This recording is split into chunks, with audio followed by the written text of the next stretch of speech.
ចាសួស្តីបងប្អូនទាំងអស់គ្នានេះមកមើលទៅសាច់សក់របស់បងស្រី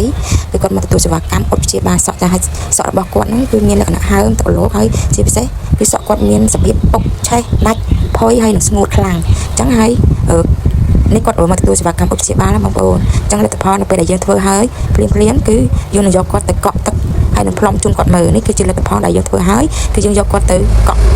ចេញហើយគឺយើងយកមកផ្លុំឲ្យគាត់មើលថានៅពេលដែលសក់របស់គាត់ធ្វើហើយគឺយើង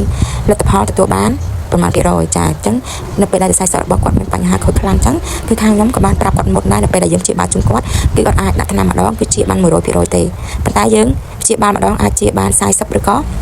50% អាស្រ័យទៅលើខ្សែសក់បងប្អូនតើធ្ងន់ឬក៏ស្រាលអញ្ចឹងខ្សែសក់របស់គាត់នេះគឺសភាពគឺថាធ្ងន់មែនទែនបងប្អូនករណីថាវាដល់កម្រិតមួយគឺថា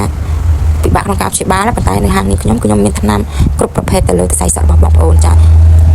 ចាំសម្រាប់បងប្អូនក៏មានបញ្ហាសក់ខូចខ្លាំងឆេះពុកផុយដល់ដំណាក់កាលមួយដែលថាពិបាកក្នុងការព្យាបាលចង់បងប្អូនឲ្យមករកនៅហាងរចនា Beauty Salon ហ្នឹងគឺហាងនេះខ្ញុំគឺមានថ្នាំគ្រប់ប្រភេទគឺដាក់តាមខ្សែសក់របស់បងប្អូនចាគឺធ្វើឲ្យសក់បងប្អូនទន់រលាស់រលោងនេះបន្ទាប់ពីយើងធ្វើការយកគាត់ទៅលាងទឹកស្ប៉ាចេញហើយគឺយើងឲ្យគាត់មើលផ្ទាល់គឺនៅពេលដែលយើងធ្វើការអ៊ុតហើយលទ្ធផលទទួលបានស្អាត 100% ចាបងប្អូនគឺមិនមានការហើមឬក៏សំពោងអីមកវិញទេគឺយើងធ្វើហើយគឺយើងយកគាត់ទៅលាងទឹកដើម្បីឲ្យគាត់មើលខ្សែសក់គាត់ភ្លាមចាអញ្ចឹងបងប្អូនមានចំណុចអីបងប្អូនអាចឆាតចូលPage ក៏បាន Telegram ក៏បានចាំនេះខ្ញុំដាក់នៅខាងលើចាអរគុណបងប្អូនអរគុណដែលតែងតែគាំទ្រនៅស្នាដៃរបស់នេះខ្ញុំចាអរគុណច្រើនបាយបាយ